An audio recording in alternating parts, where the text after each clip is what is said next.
पूज्य दान रत्न विजय जी महाराज साहब के देवलोक गमन के बाद क्या हुआ था, प्रस्तुत है समाधि यात्रा का अंतिम एपिसोड 39। मुनिराज श्री दान रत्न विजय जी महाराज साहब का देवलोक गमन होने के दूसरे ही क्षण में चारों दिशा में समाचार वायु वेग फैलने लगा। शाम को भोजन करने बैठे, लेकिन किसी के भी गले से निवाला उतर ही नहीं रहा था। अनेक आचार्य भगवंत साधु साध्वी जी भगवंतों के पत्र गुरु भगवंतों को प्राप्त हुए। मुनिराज के इस पराक्रम को सभी ने भाव भरा नमन किया। सूरत के एक युवान श्रावक का पत्र नजरों में चढ़ जाए ऐसा था। उसने बताया कि मैंने मुनिराज के स्वास्थ्य के लिए कई संकल्प किए थे। उनमें से एक संकल्प था ब्रह्मचर्य व्रत। एक श्रावक के लिए युवा अवस्था में इतना त्याग करना वाकई काबिल तारीफ है। मुनिराज स्वस्थ होकर अपनी आराधना में पुनः जुड़ जाए, इस भावना को कितने तीव्र अहोभाव से उन्होंने भावित की होगी, ये इस पत्र से सभी को ज्ञात हुआ। प्रतिक्रमण के बाद रात में हितेश जी यानी कि मुनिराज श्री दान रत्न विजय जी महाराज साहब के संसारी पिताजी और उनके एक स्नेही व्यक्ति गुरु भगवंत के पास बैठे। बात बात में उस व्यक्ति ने गुरुदेव से कहा कि साहिब जी एक सच बात कहूँ। बोलो। गुरुदेव ने अनुज्ञा दी। साहिब जी मैं लंबे अरसे से हितेश जी को आग्रह करता रहा कि मुनिराज की तबीयत में कुछ सुधार नहीं हो रहा है, तो मुनिराज को वापस घर और बाद में इलाज करके देखते हैं, शायद कामयाबी मिल जाए। लेकिन हितेश जी ने मेरी एक नहीं सुनी। जब स्वास्थ्य ज्यादा शिथिल हो गया, ज्यादा बिगड़ गया, तब मैंने अत्यंत आग्रह किया, लेकिन आप तो इनको जानते ही हो, ऐसी कमजोर बातें इनके गले नहीं उतरती। मैं ऐसा सब सोचता था, लेकिन साहिब जी यहाँ आकर मैंने जो देखा, ऐसी सेवा घर में कोई श्रावक नहीं कर सकते। ये अंत का माहौल जो देखा है, मेरा मन पुकार उठा। 5 साल जल्दी मरना मंजूर है, लेकिन मृत्यु तो ऐसी मिलनी चाहिए। ऐसा दृश्य जिंदगी में कभी देखने को नहीं मिला। किसी नसीबदार को ही ऐसी मृत्यु मिलती है। बड़ी सरलता से भाविक ने अपना अपराध स्वीकार किया। सचमुच मुनिराज श्री दान रत्न विजय जी महाराज साहब ने बिना किसी उपदेश के मात्र अपने जीवन से सभी को बोध दे दिया। मुनिराज के कालधर्म के बाद डॉक्टर वैभव शाह ने मुनिराज के परिचय जानकारी ली और मृत्यु के 3-4 कारण लिखकर डेथ सर्टिफिकेट पर दस्तखत किए। दस्तखत पूर्ण होते ही पेन को हवा में उड़ती छोड़ दी। पेन नीचे गिरे उससे पहले ही अपना रोष व्यक्त करते हुए कहा, इसके भी सिग्नेचर करने पड़ते हैं। दूसरे दिन डॉक्टर के पिताजी उपाश्रय में आए। उन्होंने बड़े गुरुदेव से कहा, साहिब जी कल वैभव बहुत रोया। कभी रोता नहीं, लेकिन कल खूब रोया। बहुत से मरीजों की देखभाल करता है, लेकिन कल द्रवित हो गया। हमें भी आश्चर्य हुआ कि यहाँ तो स्वस्थ लग रहे थे, हमें भी आश्वासन दे रहे थे। फिर घर जाकर क्या हुआ? गुरुदेव ने पूछा। कुछ दिन बाद डॉक्टर स्वयं उपाश्रय में आए। बड़े गुरुदेव ने उन्हें पूछा, क्यों आप घर जाकर बहुत रोए, हमने सुना। आपसे किसने कहा? आपके पिताजी आए थे। साहिब जी इतने दिन आना जाना रहा तो थोड़ा अटैचमेंट हो ही गया था। उनके संसारी पिताजी ने भी अग्नि संस्कार के लिए बहुत आग्रह किया था, लेकिन मैं पालकी में हाजिर होते हुए भी नहीं गया। मेरा दिल बहुत कोमल है साहिब। मैंने ढेर सारे सर्टिफिकेट दे दिए, लेकिन शमशान में जाकर अग्नि देना वो मुझसे नहीं होता, मैं देख नहीं सकता। लेकिन आप सभी तो स्वस्थ हो ना? गुरुदेव ने कहा, हाँ अब सभी स्वस्थ हो गए। आपने खूब सेवा की। आप थे इसीलिए आपके भरोसे हमने हॉस्पिटल न ले जाकर यही रखने का निर्णय लिया। आपका सेवा भाव बहुत उत्तम है। आप थे इसीलिए उनकी सारी व्यवस्था हो गई। बात पूरी होने से पहले ही बीच में डॉक्टर ने रोका और कहा, नहीं महाराज साहब आपकी बात गलत है। ये सब उनके पुण्य से हुआ है। अपने कर्म सिद्धांत को याद रखिए। मैं तो सिर्फ निमित्त हूँ, मैं कुछ नहीं कर सकता। उनके पुण्य ने मुझसे करवाया है। उनके पुण्य ने आपको, मुझे, हम सबको काम पर लगा दिया। ये सुनकर गुरु भगवंतों को आश्चर्य के साथ आनंद भी हुआ। गजब के शासन प्रेमी डॉक्टर है। बात आगे चलाते हुए उन्होंने कहा, साहिब जी मुनिराज इतने गजब के थे कि उनके आगे मैं कुछ भी नहीं। मैं उनको सुई लगाऊं, इंजेक्शन दे दूं तो भी कोई प्रतिभाव नहीं देते थे। हंसते और प्रसन्न ही रहते थे। अंत तक कितने प्रसन्न रहे। बाकी साहेब 90 साल के बूढ़े भी हम डॉक्टरों के पास भीख मांगते हैं, कुछ भी करके मुझे जिंदा रखो। मृत्यु तो बहुत देखी, लेकिन ऐसा उत्तम समाधि मरण कहाँ देखने मिलता है। मुझे एक ही दुख है कि आज वो बच जाते तो आपके पास रहे इन शास्त्रों का अध्ययन करते। ऐसे तो बहुत ब्रिलियंट थे ना, कितनों को उपदेश देते, कितनों का कल्याण करते। लेकिन ये सब करने के बाद भी जो मिलना चाहिए वो सब उन्हें मिल गया, उसका आनंद है। सब सुना, चतुर्वेद संघ के दर्शन किए, दोनों गुरुदेव और साधु भगवंतों के मुख से नवकार मंत्र सुना। एक महोत्सव पूर्वक ये समाधि मरण हुआ। हॉस्पिटल में कहाँ ऐसा माहौल मिलता है साहेब।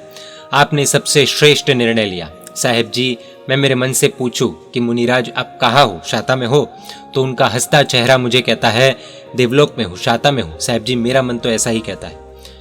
ये जिन शासन के सेवा भावी डॉक्टर है जो बिना बुलाए भी पूज्य श्री दान रत्न विजय जी महाराज साहब को देखने आ जाते और कहते आप बुलाओ और मैं आऊँ, वो तो डॉक्टर होने का मेरा कर्तव्य है, लेकिन बिना बुलाए मैं आऊँ तो मुझे सच्ची सेवा का लाभ मिलेगा। पूज्य मुनिराज श्री दान रत्न विजय जी महाराज साहब की समाधि का कोई सबसे महत्वपूर्ण कारण है तो वो है उनका समाधि जीवन। पापमय जीवन के बाद समाधि मरण की उम्मीद नहीं की जा सकती। जीवन दरमियान मुनिराज ने कभी भी किसी की निंदा नहीं की, किसी के प्रति दुर्भाव संग्रह नहीं किया, किसी को दुर्भाव हो ऐसा व्यवहार नहीं किया, गुरुदेव से कुछ नहीं छुपाया। भूल बताने में आई तब उसका गलत बचाव न करते हुए सहज स्वीकार किया। मुनिराज ने दोनों आचार्य भगवंतों के हृदय में वास किया था। ये उनके जीवन की सर्वश्रेष्ठ सिद्धि थी और इस गुरु कृपा के प्रभाव से ही अंत समय तक उनकी समाधि अखंड रही। जीवन के कष्टों के सामने उन्होंने कभी हार नहीं मानी। सभी इलाज नाकामयाब होने पर भी कभी भी जीवन की बाजी समेट लेने के नकारात्मक विचार नहीं किए, सुसाइड का कोई नकारात्मक विचार नहीं किया और मृत्यु सामने तांडव करने लगी तब जीवन के लिए शोक भी नहीं किया। जो भी परिस्थिति आई उसका स्वीकार किया। इस सात्विक मनोवृत्ति की नींव में थे दोनों आचार्य भगवंत। दोनों आचार्य भगवंतों ने शुरुआत से ही उनकी परवरिश इस भांति की थी कि जीवन के हर क्षण में लक्ष्य की विस्मृति ना हो, लक्ष्य को वो भूले ना। अस्वस्थता आने पर उन्हें इतनी ही समझ दी कि अस्वस्थता शरीर की है, तुम तो अब भी स्वस्थ रह सकते हो। उपचार करने हैं तो भी समझ दी कि आराधना अच्छी तरह से हो पाए इसलिए इलाज करवाना है। अपार वात्सल्य देकर उन्हें तृप्त किया था।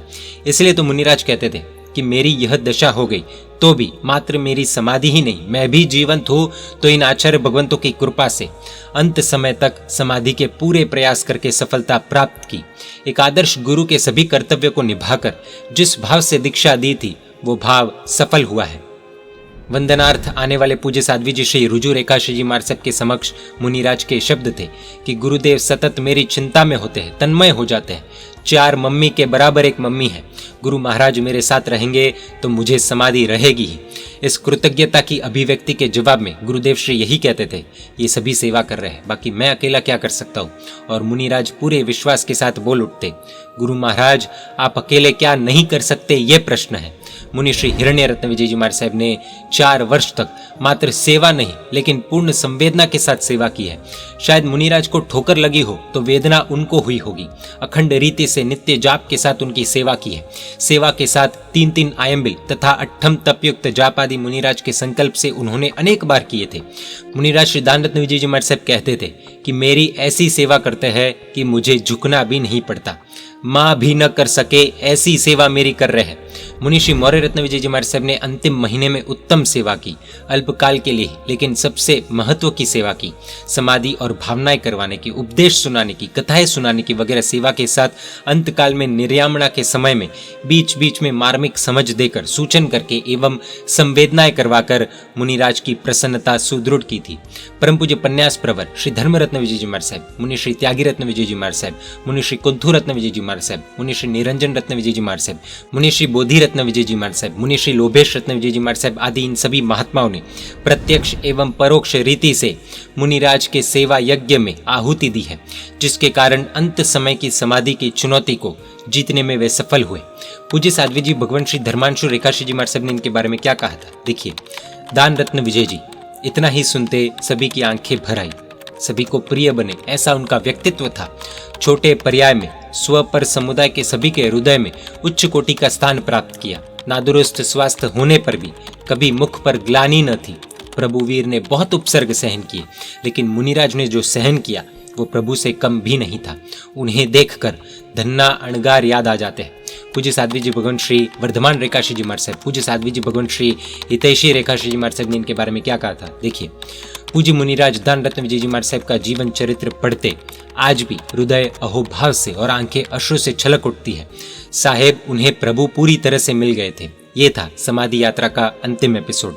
इस पूरी समाधि यात्रा की सीरीज के दौरान जिन आज्ञा विरुद्ध कुछ भी कहने में आया हो तो मन वचन काया से मिच्छामि दुक्कडम, परमात्मा से यही प्रार्थना है कि मरण मिले तो ऐसा मिले। जय जिन शासन, जय महावीर।